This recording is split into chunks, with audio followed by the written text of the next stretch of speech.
Today on Locked On Rockies, inspired by something I read on Purple Row, I ask the question, will the Colorado Rockies trade veteran players? And I want to emphasize the word will. That's the key. You are Locked On Rockies, your daily Colorado Rockies podcast. Part of the Locked On Podcast Network, your team every day.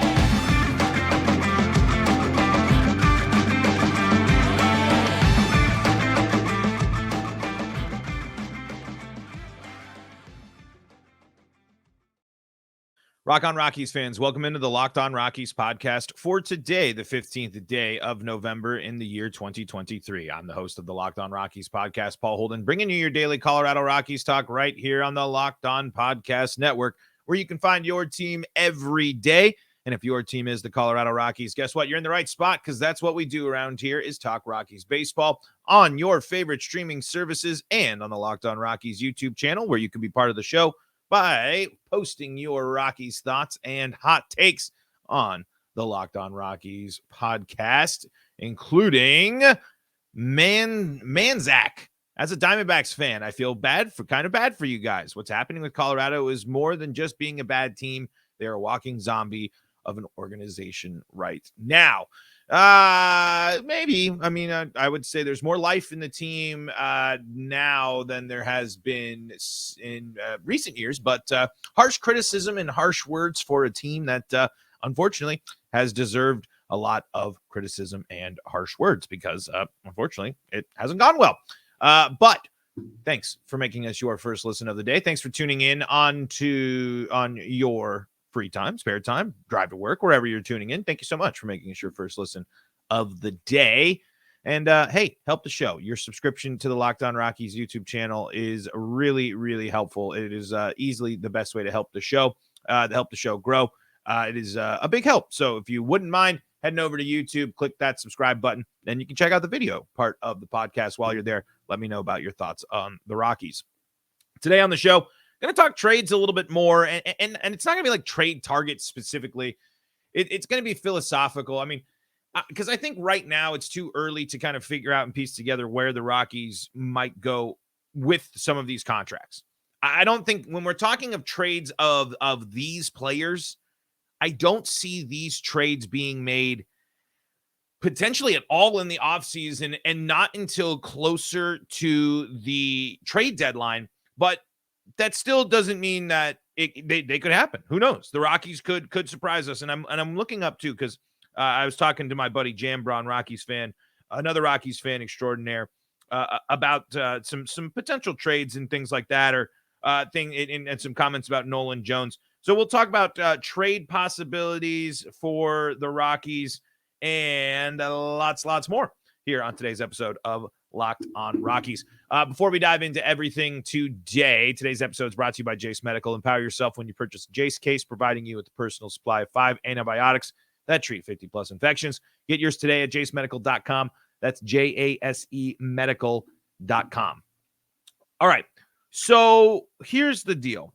I just don't know if here's where we need to start.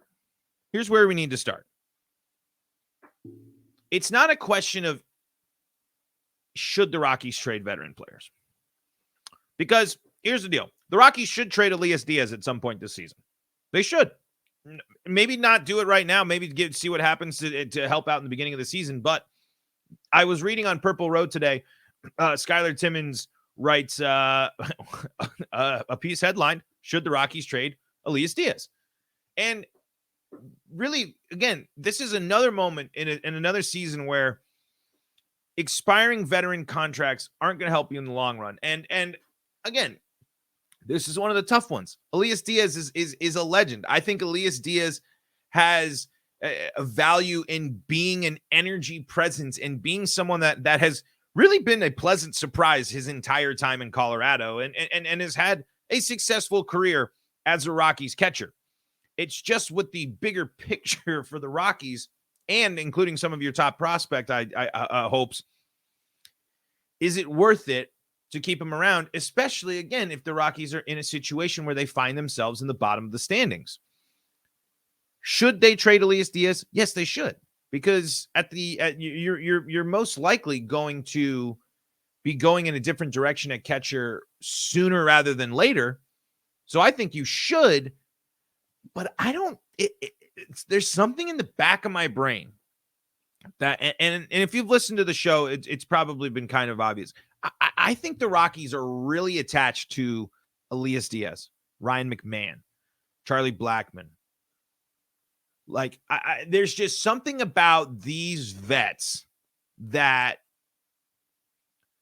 I just don't. I just don't feel like they would make a move.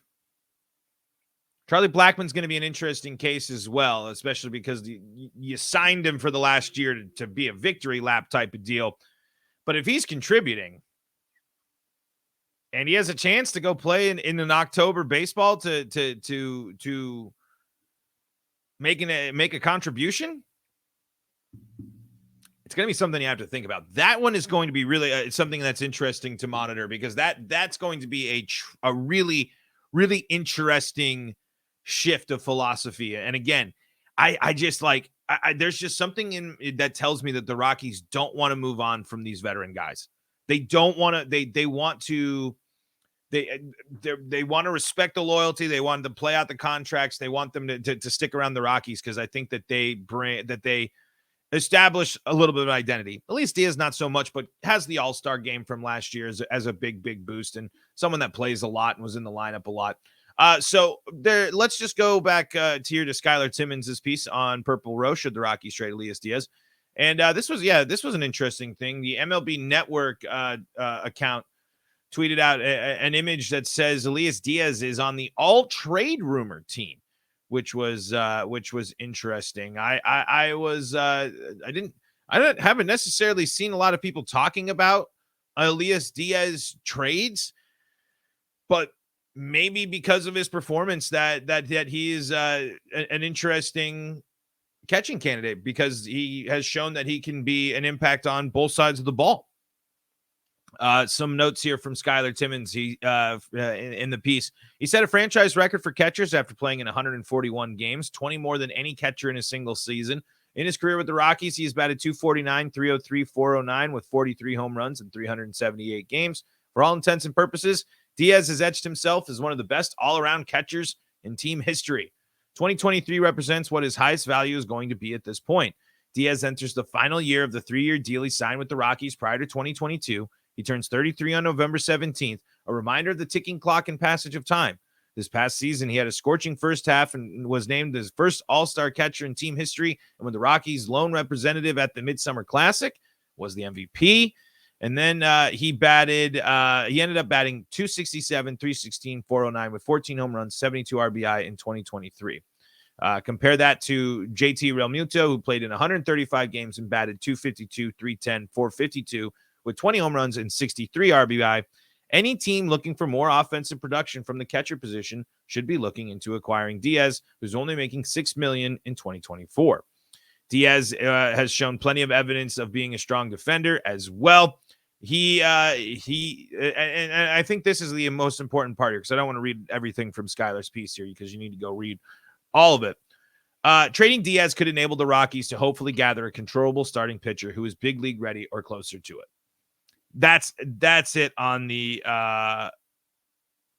nail right there. I mean, if that's the best case scenario for flipping Díaz, because again, it's not like he's not going to contribute. He definitely probably benefits from Coors Field. He's definitely comfortable playing here, but the value of Elías Díaz is never higher. If there was a trade in the offseason, I could see it being this one.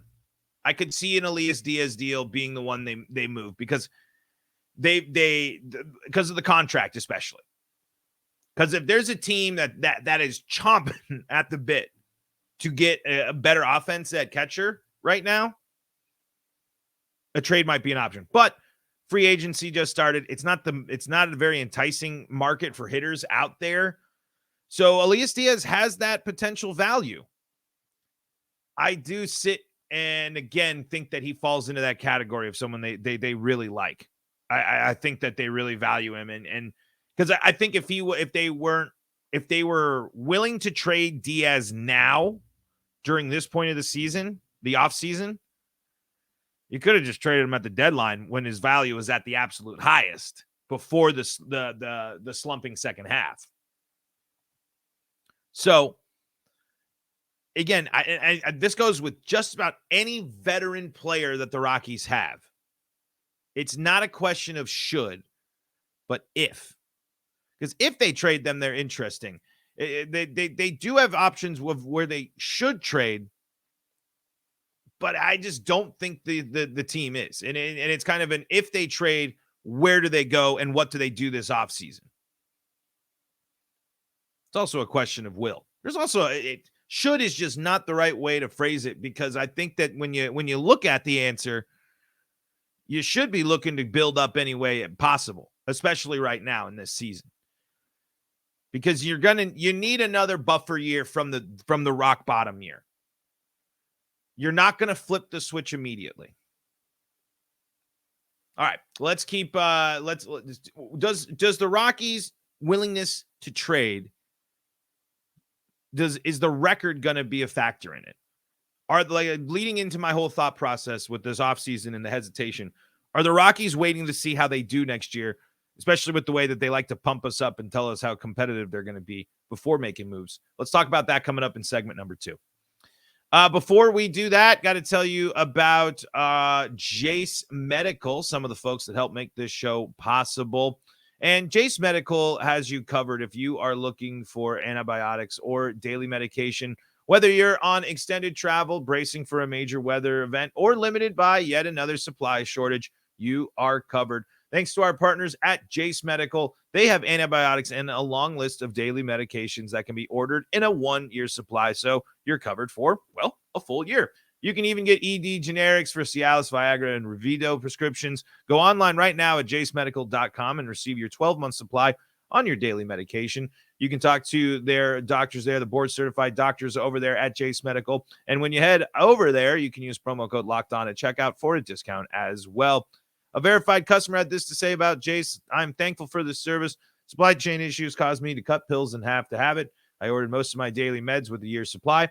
I also ordered the antibiotic kit. I feel secure now. Prices are lower than local pharmacies. I highly recommend this for everyone. That was from a verified customer there on the verified reviews for Jase Medical. If you or someone you know would like to get some peace of mind by having a year's supply of any daily medicine, go to jasemedical.com to see if it's offered for you. Remember to use promo code LOCKEDON for $20 off your purchase at jasemedical.com. Promo code LOCKEDON. This is the Locked On Rockies podcast for free and streaming on your favorite streaming service, bringing you your daily Colorado Rockies talk right here on the Locked On Podcast Network, where you can find us on your favorite streaming service. You can also find us on the Locked On Rockies YouTube channel. Be part of the show by subscribing and firing off your Rockies hot takes in the comment section below. What do you think about the Rockies trade approach? Do you think they will be aggressive this offseason? I don't think they're going to make a lot of moves in the offseason. I think the Rockies trades will depend on the record. Like I said, I think Elías Díaz poses the most interesting veteran piece to move before the season starts.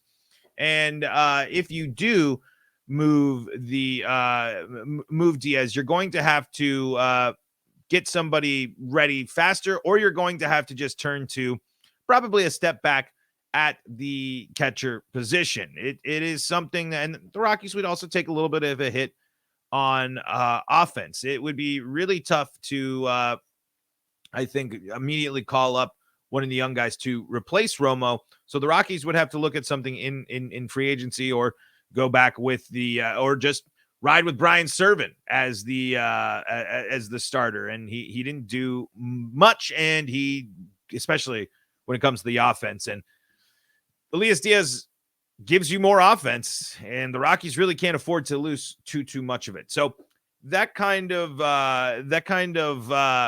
complicates things and complicates the Elías Díaz trade. But there's options, there's ways to do it, and again, it depends on their outlook for the season. I think the Rockies want to keep this roster intact as it was, to see how competitive it can be to start the season with hopefully the addition of some major league with the addition of a couple of starters or a full embrace of their young guys. And I don't know how successful they really think that's going to be, or how high they really believe in everyone that would include, all of the arms we've seen come up and down throughout the system and, come on and off of the IR.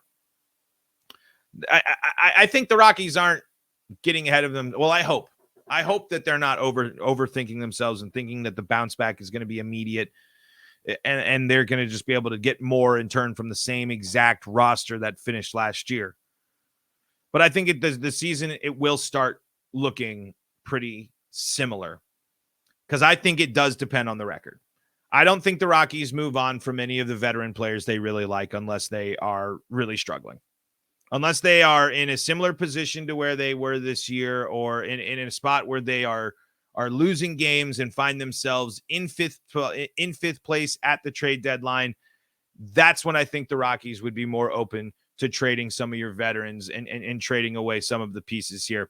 Because what's the point of having Elías Díaz on the team if he's going to walk in free agency and you're not going to get anything back from him and you can flip him for, again, anything at that point? Who knows? Because at that point, you're running the risk of the entire first half of the season and that potential impact, injury, cold first start, cold first half, XYZ. So you'll miss out on, in the case of Elías Díaz, the prime. But I don't necessarily think the narrative is going to change too much about Ryan McMahon over the course of from now until the trade deadline. I think we've seen enough seasons of Ryan McMahon now that a team that is interested in Ryan McMahon and willing to make that move, I don't think they're going to be overly aggressive this offseason trying to make that move. Maybe teams looking for infielders and not really happy with the free agent market, possibly. But I think, again, that's when you start with the Rockies start looking more at a Ryan McMahon move. How much can we get Ryan McMahon for at where teams now are really in situations where they need someone like him, right? Ryan McMahon makes a team will help any team at the deadline. He's got offense, he's got defense, he can immediately be slotted in to help the teams out.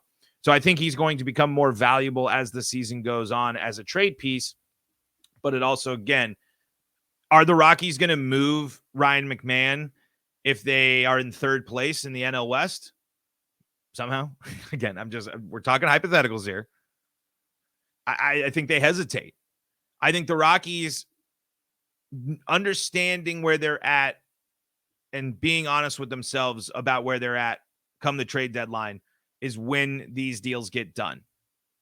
Because right now, I think the Rockies really want to see. They are really hoping to see, because I don't think they want to move away from the three main veteran pieces of that they have of Rymack, Rogers, and Diaz. Mix them with these young, exciting guys. See how they start the year. Can they out-hit? Can the offense start out hot to take advantage of teams getting in the groove and help the Rockies get off to a good start? If that happens, I think then they'll be more confident in their guys and be more hesitant to trade. So if the Rockies are losing a lot, if the Rockies are at the bottom of the barrel, if the Rockies are as bad as the early projections have them to be, this team will trade. This team, I think after last year, if you're willing to trade those type of players, like Elías Díaz had the same type of kind of long-term loyalty as CJ Cron. If you're willing to trade CJ Cron last year, you should be willing to trade Elías Díaz this year. Expiring contract, you know the hit that you could take on the offense, the impact he can have. That type of parallel should be acknowledged. And if a team is interested in sending you an MLB-ready pitcher for Elías Díaz at the deadline especially, then you take that. A AAA guy that's ready to go, or someone that's already made a start or two, that's a slam dunk.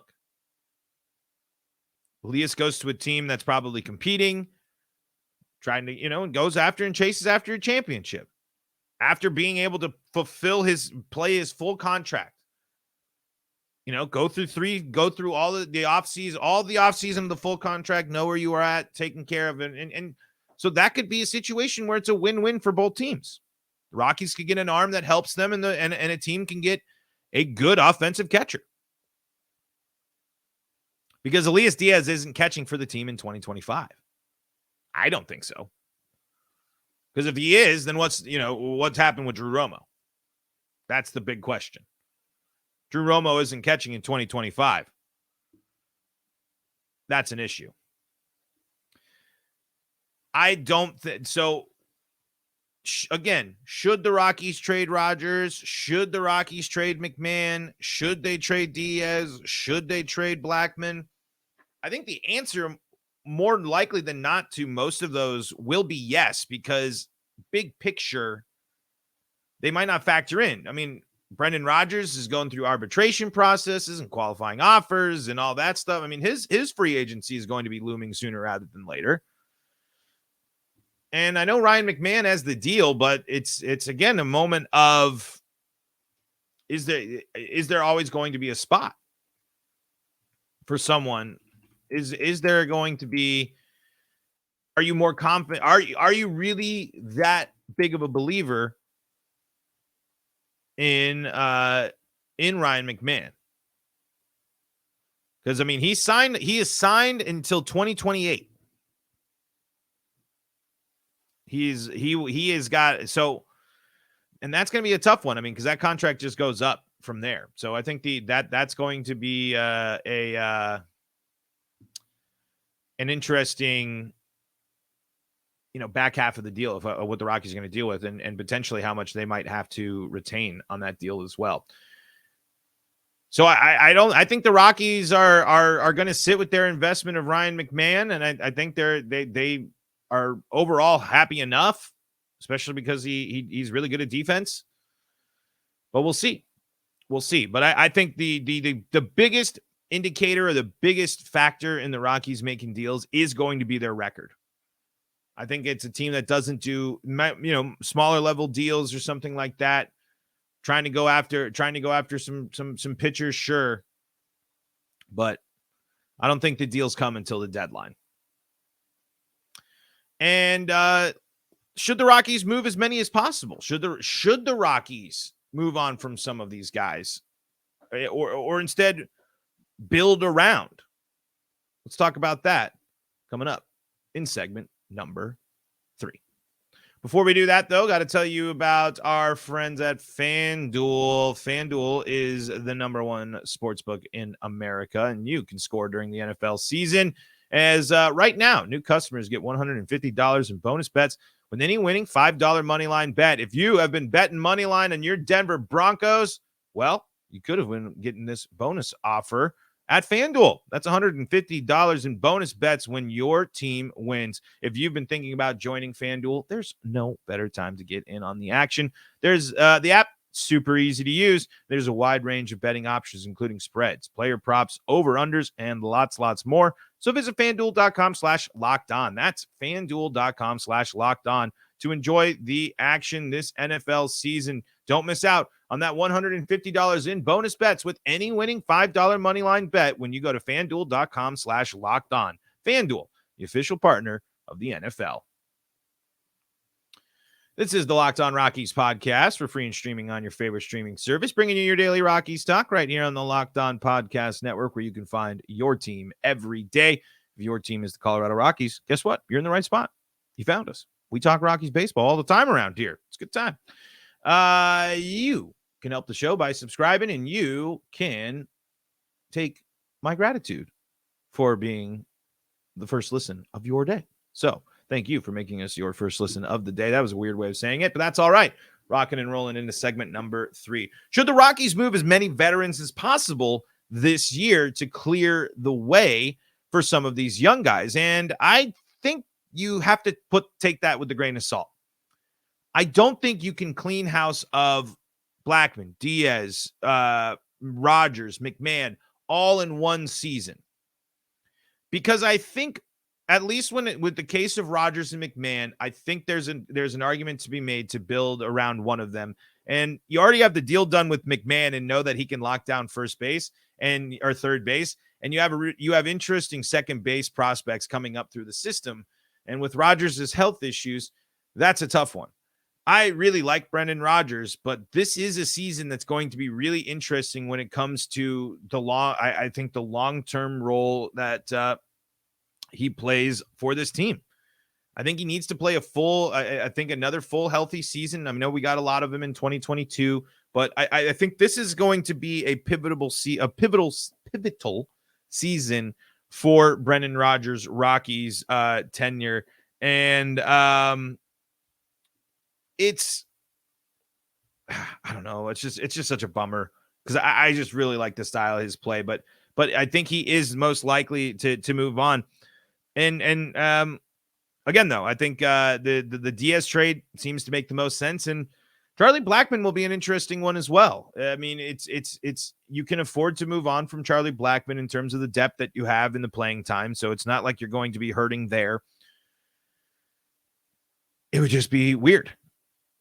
But again, if this is it, and Charlie just retires next year, would it be the worst thing to get an arm, get a draft pick, get something? And Charlie gets to go be on a team that's playing deep, and he gets to go out his way. Because if he contributes the way he did last year, there will be interest in Charlie Blackmon. Because you're not going to be able to flip Chris Bryant unless he really starts performing really well and somehow somebody wants to take on that contract. You have Montero, you have Tolia, you got to clear that up. So if you're not trading young guys, those are the guys you got to look at. I mean, I think that the most likely trade candidates for the Rockies in 2023, well, in 2024, my apologies, in terms of veterans are Chuck, Elías Díaz, and Brendan Rodgers. Ryan McMahon can factor in that too. I'm just not convinced that they would trade him. I just don't think, I just don't know. We'll see.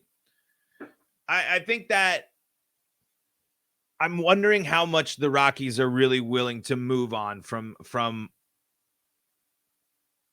fan favorites. That's a list of fan favorites. But do you really hurt the interest in a losing season in 2024 if you trade Charlie Blackmon? Because he's finished in the top 10 of attendance with him missing a significant portion of the season last year. Were they top 10? I think they were close again. I think they did finish in the top 10. Didn't we talk about that? We've already talked about so much this offseason, it all blends together. So, all in all, as we kind of talk this episode, it's kind of lots of avenues for the Rockies, but it's a matter of it just comes down to how committed they are to these guys, and the Rockies are loyal. So I don't know if the Rockies move any of these guys. Should they? There's arguments to be made. Will they? I don't know. And if they do, that's a big shakeup for the Rockies, and it creates a lot of opportunities for young guys, and creates a lot of opportunities to do some free agent acquisitions as well if you decide to make some deals this offseason. Could be interesting.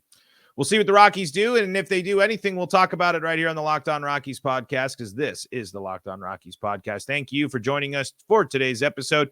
We'll be back in action with more of your daily Rockies talk tomorrow, where I think we're going to pop back into the Rockies in Review series coming up for the Thursday and Friday. If anything breaks, if anything crazy happens with the Rockies, we'll talk about that instead. But we'll probably dive into more Rockies player analysis here coming up the next 2 days. So don't miss out on that. Find us on your favorite streaming service. Find us on the Locked On Rockies YouTube channel.